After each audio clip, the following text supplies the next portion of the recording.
Mirë se vini në kanalin ton, mos harroni të bëni subscribe dhe të klikoni si përzdiles për të marrë njoftimet më të reja. Faleminderit! Receta që mjekët e fshehin, mëlçia juaj do të jetë si e re dhe do të dukeni 10 vjet më të rinj.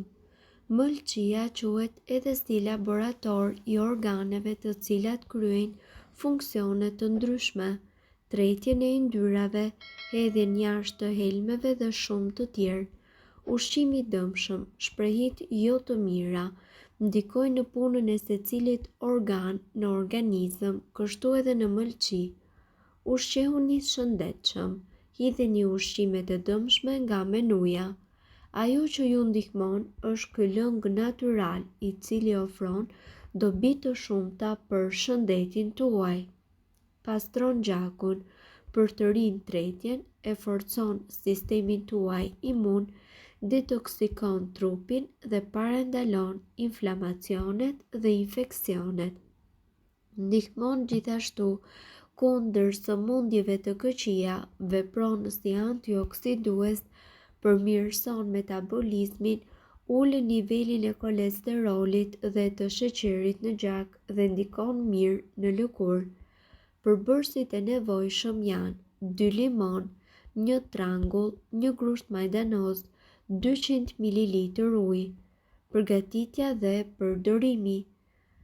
Përbërësit i aplikoni në blender derisa të përfitoni një lëng.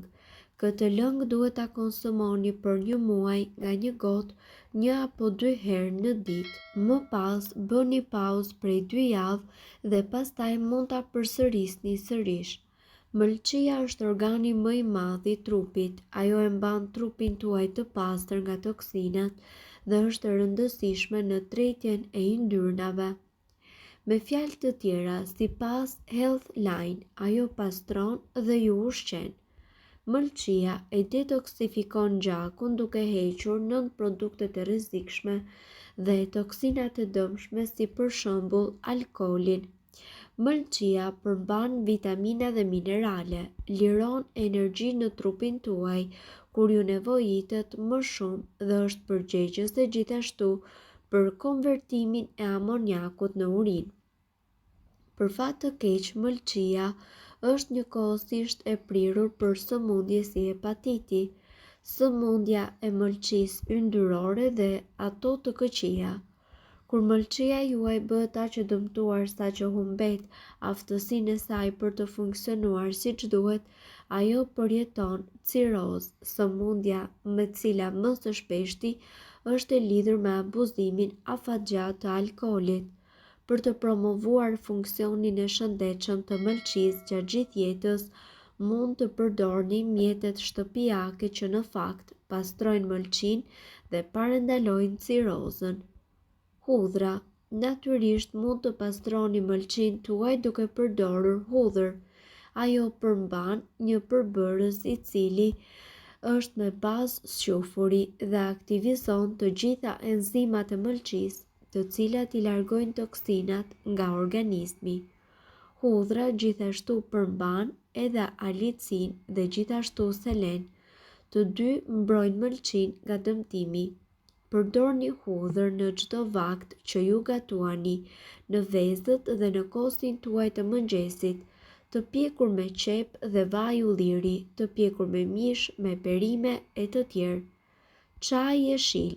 Sipas studimeve, çaji jeshil thith sasinë e yndyrës së depozituar në mëlçi, duke parandaluar kështu sëmundjen e mëlçisë yndyrore, e cila më pas gjithashtu ndërhyn me thithjen e yndyrës, rrit normën në të cilën yndyra përdoret për energji dhe bllokon sintezën e yndyrës në mëlçi. Bëjeni zakon pirjen e çajit jeshil çdo ditë për një shtim të mëtejshëm të funksionit të mëlçisë. Avokado.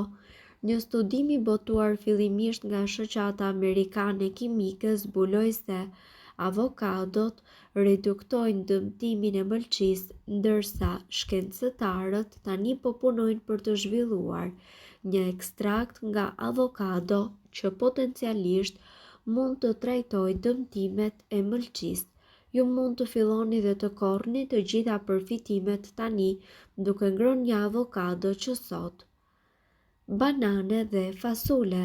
Kaliumi është i rëndësishëm për funksionimin e shëndetshëm të mëlçisë, duke shtuar kështu banane dhe fasule si edhe patate të ëmbla dhe salcat e domates në dietën tuaj. Ju mund të pastroni mëlçinë çdo ditë. Gjithashtu këtu ne do t'ju njohim me pijet më të thjeshta të cilat bëjnë mrekulli në pastrimin e mëlçisë teksa ju flini. Mëlçia, siç e përmendëm, është një nga organet më të mëdha në organizëm. Ajo ndihmon në eliminimin e mbetjeve të ndryshme nga organizmi dhe përpunimin e lëndëve ushqyese. Ajo gjithashtu ndihmon që ju të jeni më të shëndetshëm dhe të pastrojë trupin tuaj nga të gjitha toksinat. Prandaj këtu ne do t'ju prezantojmë disa metoda natyrale të cilat do t'ju vinë në ndihmë për pastrimin e saj.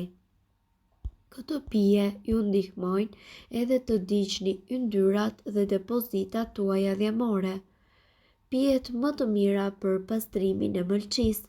Në mjekësinë popullore kineze besohet se mëlçia funksionon më mirë nga ora 1 deri në orën 3 të mëngjesit, kur trupi juaj pushon. Çaji i kamomilit. Ky çaj përmban shumë antioksidant dhe ka aftësi qetësuese për të zbutur nervat, për të përmirësuar cilësinë e gjumit dhe për të larguar stresin. Antioksidantët tek kamomili luftojnë inflamacionin, i cili i kanoset organeve dhe i pastrojnë ato nga toksinat. Çaji i kamomilit duhet të mbërësuar me pak mjalt dhe duhet pirë çdo mbrëmje për 2 javë me radhë. Ujë ngrohtë me limon. Kjo pije mund të pihet në mëngjes, por edhe në mbrëmje. Në qoftë se ju zgjidhni ta pini në mbrëmje, kjo pije do t'ju ndihmojnë të pastroni mëlçinë dhe të eliminoni toksinat e mbetjeve të ndryshme ushqimore. Ekspertët thonë që gjysmore përpara gjumit duhet të pini 200 ml ujë të ngrohtë dhe të përzier me lëngun e 1 limoni. Gjithashtu kura duhet konsumuar për të paktën 21 ditë me radhë. Nga ana tjetër, ju duhet të konsumoni dhe çaj me xhenxhefil dhe limon. Xhenxhefili së bashku me limonin janë të mrekullueshëm jo vetëm për rënien nga pesha, por edhe për përmirësimin e shëndetit. Ato ofrojnë shumë vitaminë C dhe antioksidant, të cilët luftojnë inflamacionin dhe eliminojnë toksinat nga mëlçia.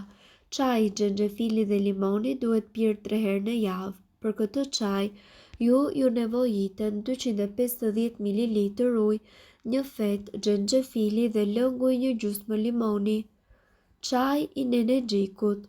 Sipas ekspertëve, ky çaj është i shkëlqyer për stomakun dhe ndihmon tretjen.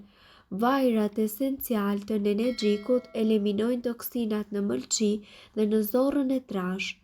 Për këtë çaj, juve do t'ju nevojiten 2 lugë gjelle me nenegjik dhe 250 ml ujë.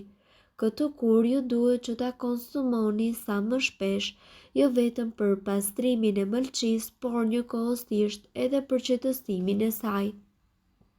Mirë po duhet të dini, informacionet në këtë video kanë për qëllim të plotësojnë dhe të mos zëvendësojnë këshillat e mjekut tuaj dhe nuk kanë për qëllim të mbulojnë të gjitha përdorimet e mundshme, masat paraprake, ndërveprimet ose efektet negative. Informacionet në këtë video mund të mos i përshtaten rrethanave tuaja shëndetësore, prandaj para përdorimit konsultohuni me mjekun tuaj. Nëse doni të dëgjoni video tona që ne postojmë çdo ditë, kliko subscribe. Ju ftojmë gjithashtu të bëni like në video tona nëse i keni dëgjuar dhe pëlqyer ato. Faleminderit që e pat videon ton. Shpërndajni këtë video në profilin tuaj në mënyrë që të informohen edhe shokët tuaj. Faleminderit.